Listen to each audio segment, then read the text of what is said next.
Hello guys! Tara, alamin natin ngayon kung magkano na ba ang pamasahe sa tricycle dito sa Calamba City, Laguna. Ayan. So, papunta kami dito lang din naman sa Calamba. So, galing kaming SM.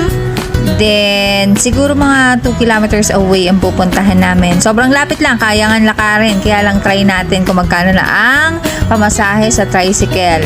And ito na guys, for first 2 kilometers, ang pamasahe ay 15 pesos. Pero pag special, 60 pesos. Siyempre, students and seniors, may discount po sila. So, ayan. Kaya guys, tipid tips. Kung kaya lang naman lakarin, lakarin nyo na para makatipid kayo sa pamasahe. Sayang din ang 15 pesos. Pwede na yung pang merienda. O, diba?